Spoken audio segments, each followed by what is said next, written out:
अस्सलाम वालेकुम, welcome to another vlog. मेरा नाम सजाद इम्तियाज़ है और आज मैं हूँ मोरिस्टाउन। इस वक्त मैं जिस जगह पर मौजूद हूँ इसे वाशिंगटन हेडक्वार्टर्स कहा जाता है, क्योंकि 18वीं सदी में जब रेवोल्यूशनरी वॉर लड़ी जा रही थी तो यहाँ पर ही जॉर्ज वाशिंगटन में अपने कैंप्स डाले थे।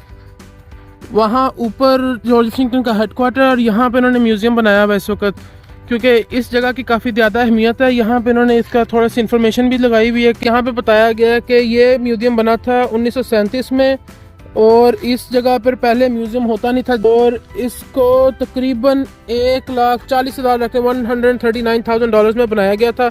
म्यूज़ियम में जाने से पहले मैं थोड़ी सी तारीख बता दूं मोरिस्टाउन की कि इसकी इतनी अहमियत क्यों, क्योंकि ये 18वीं सदी में अमेरिका का सबसे बड़ा शहर था। इसको बनाने के लिए 10,000 फौजियों ने यहाँ पर 20,000 स्क्वायर फीट का रकबा जो है इन्होंने क्लियर किया था। यहाँ पर इंकैम्पमेंट लाई थी।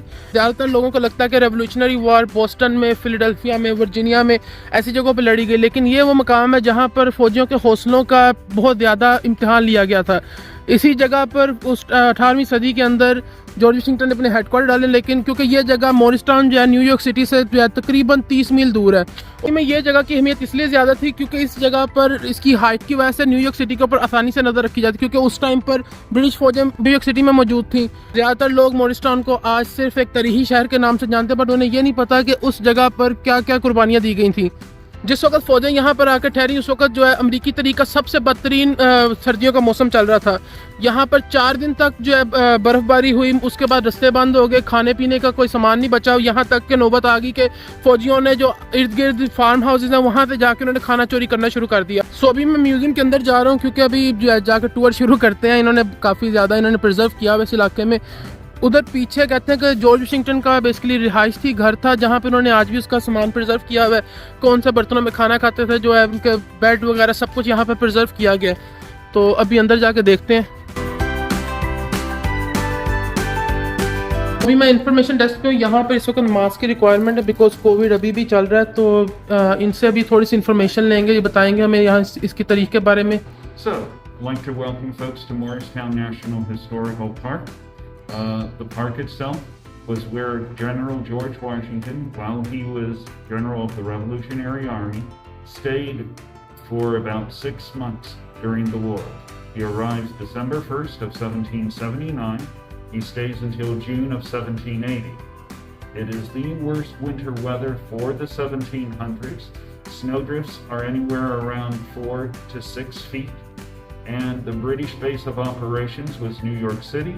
The British write down that they took a 3-ton cannon, rolled it across the Hudson without the ice cracking. It's going to be a very snowy winter. It's going to be a very cold winter. 5 miles south of Morristown was the encampment at Jockey Hollow.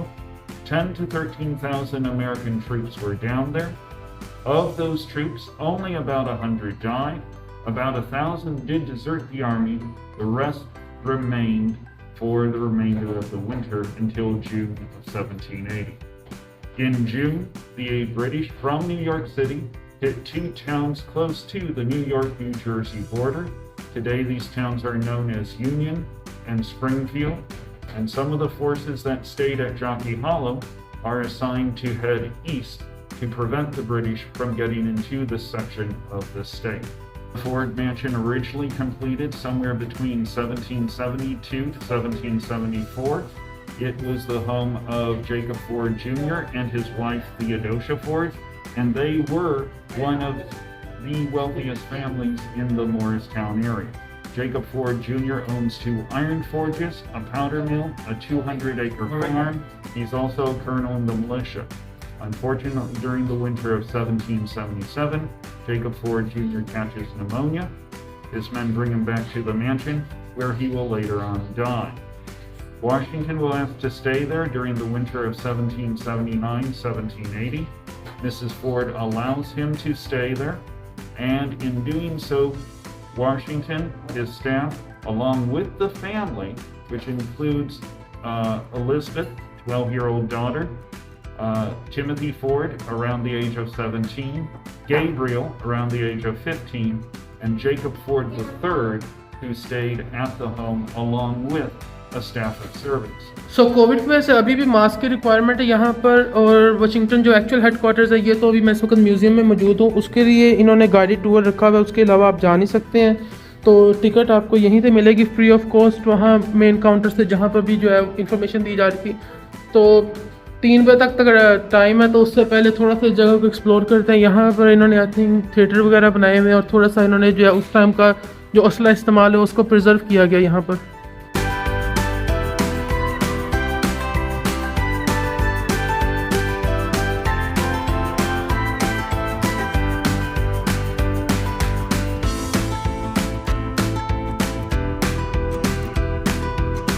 अच्छा जी, ये है touch to explore, timeline बताई गई है revolution war की।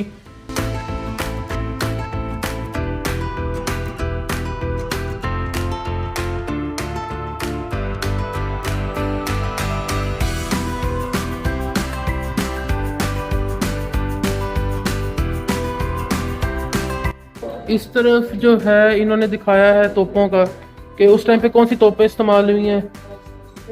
ये I don't know ये क्या है, क्वेश्चन ऑफ अलायंस है, ठीक है।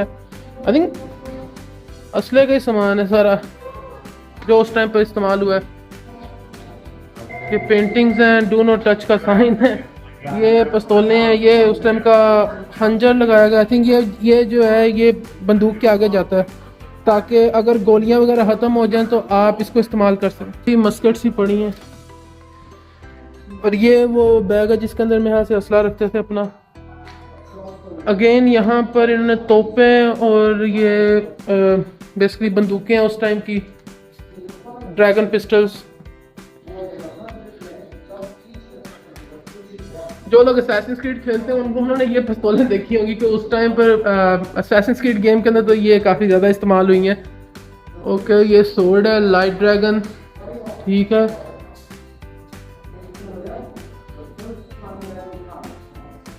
ये नक्शे हैं उस टाइम के। अगेन यहाँ पर भी इन्होंने पिस्टल्स रखी हुई हैं पुराने ज़माने की, कि किस तरह की वो पिस्टल्स होती थी। बेसिकली ये एक्चुअल पिस्टल्स हैं। सो इधर इन्होंने थोड़ा सा सामान जो है मेडिकल ऑफिसर्स का भी रखा हुआ है, कि उस टाइम पे वो क्या आलात यूज़ करते थे। आई थिंक ये टांग टूंग काटने का काम आता होगा। ये इनके मेडिसिन बॉक्सेस हैं, यहाँ पर या तो वो गोलियां रखते होंगे जो मस्कट की लग जाती हैं, और ये शीशियाँ बनी हुई हैं जो उस टाइम पर जिनमें दवाइयाँ रखी जाती थी। ये 18वीं सदी अमेरिका के कुछ बर्तन इन्होंने यहाँ पर रखे हुए हैं देखने के लिए, उस टाइम पर जो सामान इस्तेमाल हुआ जाता। अब ये पता नहीं क्या है, आई थिंक कैंडल होल्डर है ये सामने। वो कैंची है, क्योंकि इधर इन्होंने लिखा हुआ है कैंडल स्नफर। मेरे ख्याल से ये मोमबत्ती बनाने का जो है वो है, डाई है मोमबत्ती की।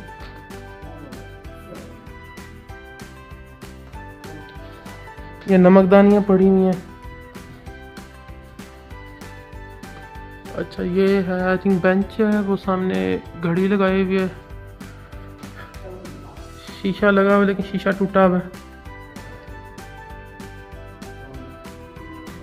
ये लेटर को सील करने के लिए उस टाइम पर ये मोम है, इसको गर्म करके तो मेल्ट करके इसके ऊपर स्टैंप लगाई जाती थी उस टाइम पर। ये पेन है, इस्तेमाल शुदा है ये पेन।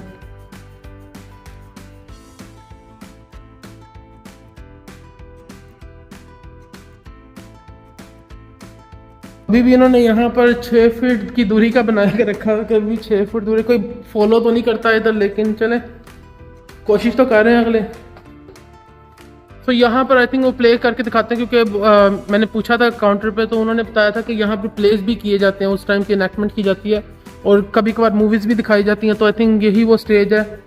तो इस थिएटर के दूसरी साइड पर इन्होंने रेयर बुक्स एंड मैन्युस्क्रिप्ट की गैलरी बनाई गई है, जो उस टाइम पर आई थिंक जो मैन्युस्क्रिप्ट थे वो इस्तेमाल हुए थे, उन्होंने यहाँ पर प्रिजर्व किए हुए।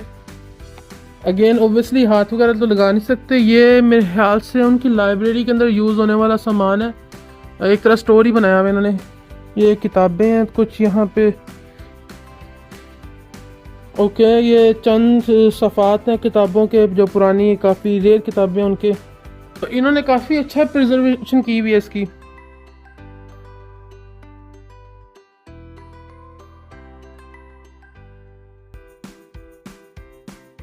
सो ये डॉलर बिल्स हैं उस टाइम पर इस्तेमाल होने वाले। ये भी बेसिकली 3 पाउंड्स है, तो ये उस टाइम की करेंसी रखी हुई इधर इन्होंने। मोरिस्टाउन, अच्छा जी, इन्होंने नक्शा बनाया मोरिस्टाउन का। किस वक्त हम कहाँ पर हैं? जैसे कि मैंने पहले बताया था, मोरिस्टाउन न्यूयॉर्क से तकरीबन 30 मील दूर है, तकरीबन क्या 30 मील ही रख लें एग्जैक्ट। तो ये मोरिस्टाउन है और ये न्यूयॉर्क है, ठीक है। तो यहाँ से बैठकर न्यूयॉर्क पर नज़र रखी जाती है, क्योंकि ये काफ़ी ऊंचाई पर है ये जगह, इसलिए मेरे ख्याल से काफ़ी बेहतर थी जंग के लिए, क्योंकि इससे पीछे भी पहाड़ है लेकिन फिर वो ज़्यादा दूर हो जाते हैं। यहाँ पर ना तो वो न्यूयॉर्क के ज़्यादा करीब थे ना ज़्यादा दूर थे। और जैसे कि बताया गया कि उस टाइम पर ये हडसन रिवर के अंदर बर्फ़ इतनी जम चुकी थी कि न्यूयॉर्क से तोपें पानी के ऊपर घसीट के लेके आई जाती, इतनी सख्त बर्फ़ थी उस टाइम पर। तो उनके लिए ये मकाम बिल्कुल सॉलिड था उस टाइम पर। यहाँ पर इन्होंने उस टाइम के जो कैंप्स थे वो दिखाए गए हैं कि किस तरह इन्होंने लकड़ियाँ काट के बर्फ़ के अंदर यहाँ पर इनकैम्पमेंट की हुई थी इन्होंने। यहाँ थोड़ा सा उन्होंने पाँव का निशान बनाने की कोशिश की है। अच्छा जी, इधर ये लग औरत रही है लेकिन है ये बंदा। उस टाइम पे बाल लंबे होते थे। ये मोमबत्तियाँ पड़ी हुई हैं। इस वक्त मैं भी फौजियों के कैंप के अंदर आया हूँ। ये गेम है मेरे ख्याल से, कपड़े रखे हुए उनके सामान है बेसिकली जो फौजी इस्तेमाल करते थे।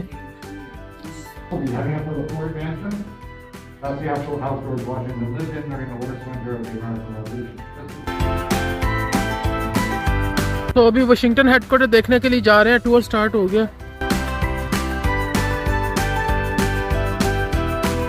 तो यहाँ पर वाशिंगटन ने स्टे किया था।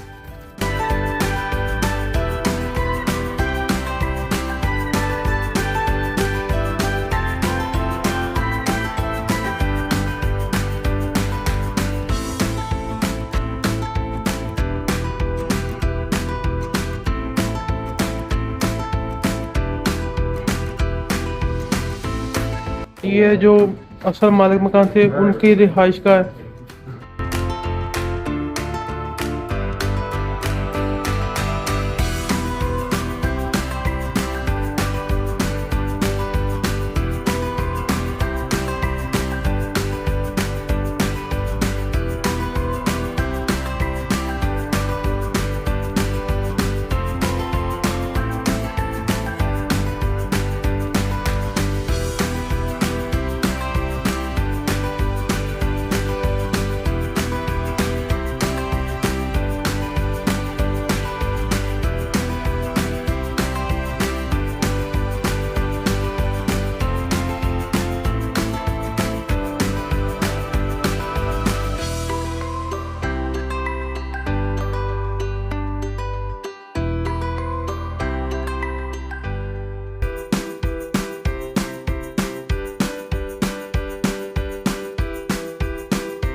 ओके, इन्होंने यहाँ पर ये बोर्ड भी लगाया हुआ है जहाँ पर लिखा हुआ है कि वाशिंगटन हेडक्वार्टर्स यहाँ पे इस जगह पे बने थे।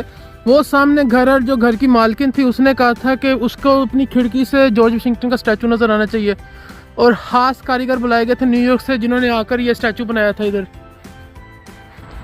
और देख रहा हमारी तरफ। और क्या हाल है, ठीक ठाक? इमेजिन मैं इस वक्त जहाँ पे मौजूद हूँ, यहाँ पर किसी टाइम पर 10,000 फौजियों ने क्याम किया था। सिंस मॉरिस्टाउन में काफ़ी ज़्यादा हिस्ट्री है, इसलिए आज मैं मेन टाउन में नहीं जा रहा। आज मैं व्लॉग को यहीं पे ख़त्म कर रहा हूँ बेसिकली वाशिंगटन के स्टैचू के पास, और वो सामने हेडक्वार्टर है। सो उम्मीद है आज के व्लॉग से कुछ सीखा भी होगा आप लोगों ने। तो अगर वीडियो पसंद आई तो मेक श्योर कि आप वीडियो को लाइक करें, शेयर करें, चैनल को सब्सक्राइब करें और बेल आइकन को दोबारा मत भूलिएगा। मिलते हैं आपसे अगले व्लॉग में। Thank you very much.